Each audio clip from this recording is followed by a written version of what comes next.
Hi guys, you're welcome to the channel. This is Uglo Fashion and thank you so much for stopping by. Now tutorial class today I'll be sharing the making of this double-breasted blazer dress. I actually saw the style on Omon with Dada and I fell in love with it. So these are the two fabrics I combined together. So now to our pattern drafting. First of all, I measure from shoulder to 7 inches, which is the chest line, to bust point, under bust, half length, then to hip length. So I measure them accordingly and label them. So after taking the vertical measurement, I proceed to take the horizontal measurement. The shoulder span is 15 inches divided by 2, that gives 7.5. So at the starting point, I measured 7.5 there and I wrote it down to the chest line. I actually cut the back pattern first. So I rule it to the chest line just to create the armhole curve. So after connecting, I proceed to measure the neckline. The width of the neckline is 3.5 inches. So I marked 3.5 inches and at the shoulder, I marked 1 inch down just to create the slope. And I proceed to connect the 1 inch back to the neckline.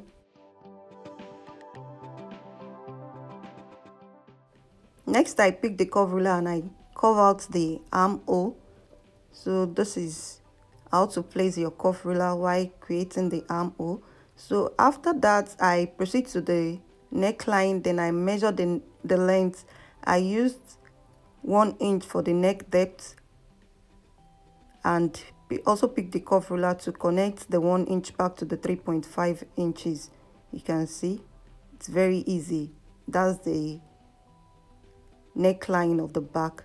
Next, I measure the horizontal measurement. The bust point is 36 inches divided by 4. The under bust 2 is 30 inches divided by 4. So I did the measurements accordingly. I measured everything accordingly and also I input the hip measurement, which is 40 inches divided by 4, and I connected them as well. So at the waistline, I marked ½ inch just to give me a nice shape at the back. You know, it's a blazer jacket, so and I proceed to connect it. I connected the ½ inch down to the bust point and also connect it back to the hip length. At the half length again, immediately after the ½ inch, I marked 3.5 inches, which is for the dart. The nipple span is 7 inches divided by 2, that's 3 inches, 3.5 inches. Then on both sides of the nipple span, I marked ½ inch respectively, and I placed my tape on the half length and marked 4 inches downward. So that's where the darts will end. So I proceed to connect this way. You can see the way it's being connected. So that's how to do it.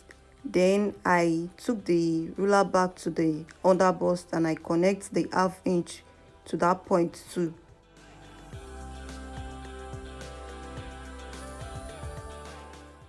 So after that, I proceed to the armhole and I divided the armhole by 2. The 7 inches I have there, I divided it by 2. So whatever I have, I marked it out and I picked the curve ruler to connect the center dart to that arm side, just to have like princess dart.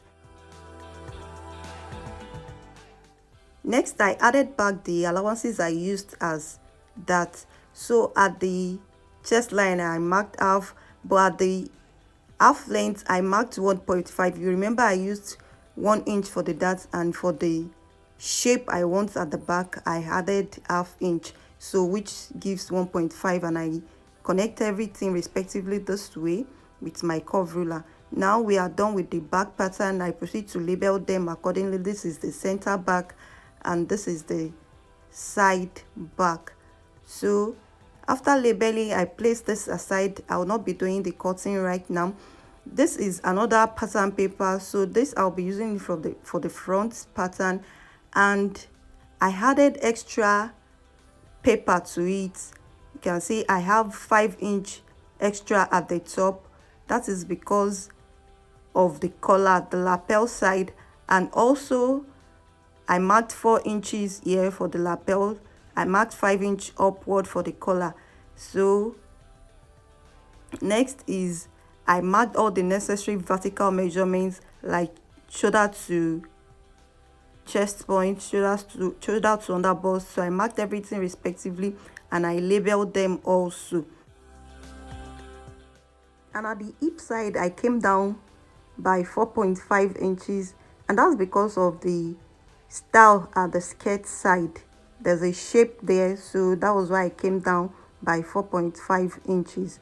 Now, next thing, I measured the shoulder span, which is 15 divided by 2. Next, I proceed to mark the horizontal measurement as well, and I also input the dart. So for the dart, I marked 3.5 inch at the bust point down to the hip length, and I ruled everything out.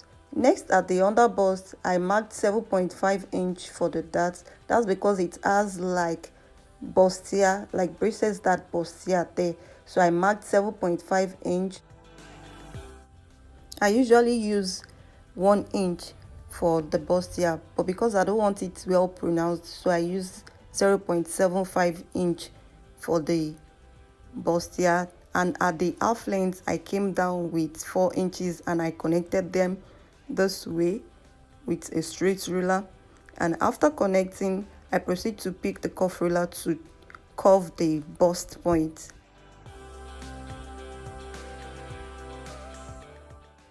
Next, I proceed to connect it to the arm side, and to do that, I divided the armhole by 2. Then I picked the curve ruler to connect the two together. You can see the way I did this. You remember it has braces that bustier, but not the pronounced one. So this is what we have at the end of the day. Next, I marked the neck depth, and for this I used 2.5 inch. You can do 3. It's within that range, 2.5 or 3 inches. So I marked 2.5 inch for the neckline, for the neck depth. And next, I determine where I want the lapel to, where I want it to relax up to. I don't know how to explain better. I don't know better words to use for that, but you will understand as we go on with the tutorial. So I ruled it at the under bust, you can say, and it's going to lap on each other. You remember it's double breasted, so because it's going to lap on each other, that's why we have this 4-inch extra. So at the neckline, I connected it from that point to the under bust. From the neckline, I connected it to the under bust with slant shape. So after that, I picked the back pattern and I measured the neckline. This is the reason why I've not cut the back pattern out. So I measured the neckline and I have 4 inches there. So at the neckline of the front also, I came up with that 4 inches I have at the back. So I marked the 4 inches and I connected it to the neckline. Next, on the 4-inch, I proceed to mark 1 inch extra. This will help the collar to relax well. So, and I connected the 1 inch to the neckline again. So this will give it a slant shape, and from the 1 inch I marked 3.5 inch forward. I measure 3.5 inch forward, then I roll it. This is still going to have adjustment, but let's take it one step at a time. At the neck depth, I measure extra 3 inches. This is because it has notch collar and where the collar will be fixed to. So I mark 3 inches forward. You can use ruler to connect it this way, and you connect it back to the lapel. So for the lapel, you can use curve ruler, you can use straight ruler. It depends on the style you want the lapel to have. And after that, I brought the tape rule back to the 3 inches and I marked 1.5 inch inward and also placed the tape this way also upward, and I marked 1.5 inch. You remember I said it has notch collar, so and I proceed to connect the 1.5 inch this way and also connect it back to the collar. But for the collar to relax well, I will have to extend this side by 1 inch. But to mark the 1 inch, I noticed that I did not cut the paper very well.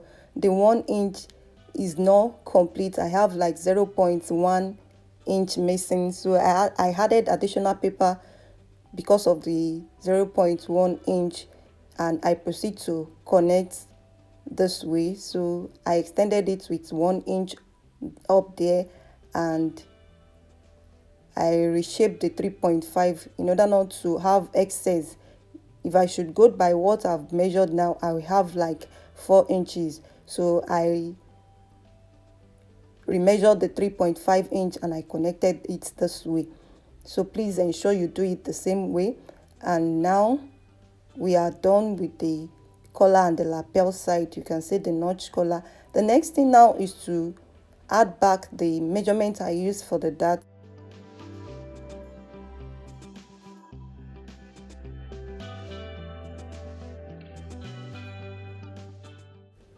So this is the front and the back pattern. So I will need to reshape the hip side of the back pattern. So I came up with 1.5 inch just to give me a curve shape there. Then I picked the curve ruler to blend it well with the normal shape of the hip. You can see the way it's being done, just the way you usually do your blouse. If you have a straight blouse or any pieces blouse, this is how you curve the side. So I proceed to do the same to the hem, and having done with that, I repeated the same thing at the front also. So I marked 1.5 inch and connected it this way. Next, I placed the curve ruler this way to shape out the shape we have before the gathered parts. So this is how the shape is. Just place your ruler this way and connect it back to the 26.5 inches we have there. You remember I extended the hip by 4.5 inches. So this is it. Eventually, now we are done with the side. So then I proceed to label them accordingly and cut everything out.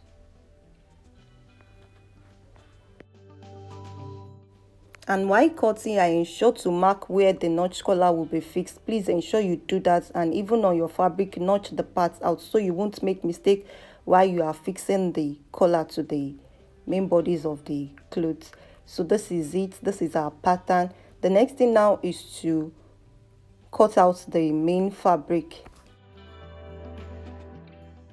So I ensure to add the seam allowance, and these are the 4 pieces we have on the table. So this is the center, back and the side back pinned together, and I proceed to stitch them accordingly. So the next thing is you stitch this on each other also. Please, I already cut the lining as well, and I've also stitched the linings two together. So you just pick the back together this way, then pin at first and proceed to the machine to stitch.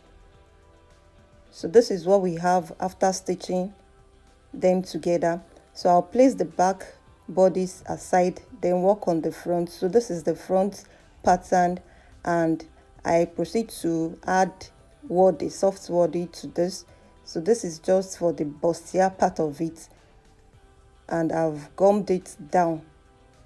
I've ironed it down with iron and proceed to pin the center front and side fronts. This is also the lining. So if you are cutting your lining, you cut fabric like, let's say, 4 inches at the front. You have like 4 inches or 4.5 inch at the front. Do I cut 5 and I have stitched ½ inch inside?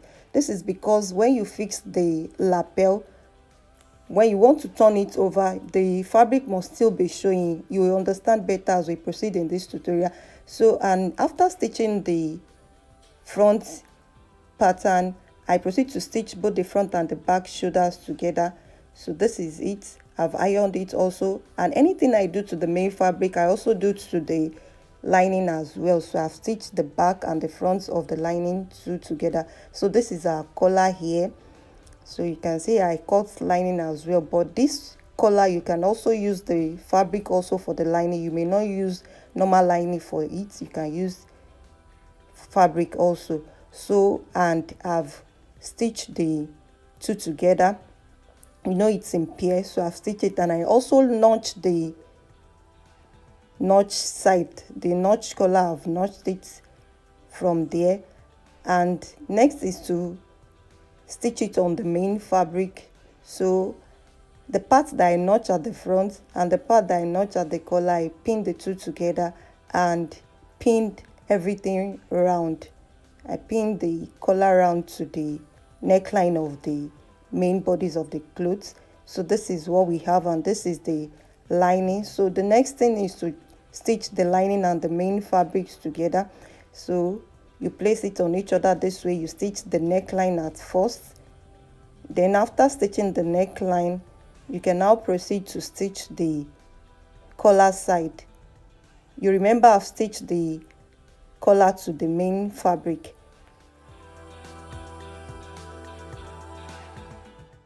Now we are done with the neckline of our double-breasted blazer. So the next thing now is to stitch the lapel side. So, and to do that, you flipped it on each other, that is the lining and the main fabric this way. You secure it with pins and proceed to the machine to stitch. Very easy, just stitch it straight. Now we are done with that, so you can see how it looks. So the next thing is just to stitch the side, and you can as well iron the lapel side out by first stitch the measurements. So I stitched the sides together, lining plus lining, and the fabric also, that is the back on top of the front. I stitch every one of them together. You can see this is the way to do it. Pick the fabric and the fabric on each other like this. So this is the outcome now. The next thing to do now is to fix our shoulder pad. You know it's a jacket, so it should have shoulder pad to raise the shoulder, and this will make it come out well. Please ensure you add shoulder pad to yours. So I picked small pieces of foam. I measured 2.5 inch. I folded it into 4, then measure 2.5 inch all round. Then I cut it out in form of circle, and I divided it into 2. So this is what we have, and after that I picked lining again and fold it on top of it and stitch it this way. It's very easy. So that's why I'm not going to go into details of how I made it. You can see the way it's been done. Then after stitching, I folded it into 2, mark the middle, then place it in between the shoulder, and this is my needle which I will use to tack it down. I will not be stitching this on the machine. I'll just use needle and thread to secure it down. You tack it well. Open the lining. You are tacking it to the lining, not the main fabric. So I place it this way. Ensure the middle align with the shoulder. Then you proceed to stitch with your needle and thread. So this is how to go about it. Now we are done with the shoulder. The next thing is to fix our gathered. So I measured the circumference of the hip, multiply by 3. So whatever I have, I used it as the width, and for the length, I just minus the length of my gown from my hip. So the length of my gown, the length I used is 42 minus the hip. So I have 19 inches here for the length. So remember I added 1 inch to fold the hem, which makes it 20 inches in total. And up here I stitch it twice to gather the fabric. You can do it with your machine. If your machine can gather, you can use your machine together. There are different ways to do this. And after pulling the thread, I proceed to stitch it to the main fabric. So this is the outcome on me. I'm so much in love with the style, you can see. So please ensure you like and share this video with your loved ones. See you in my next video. Bye.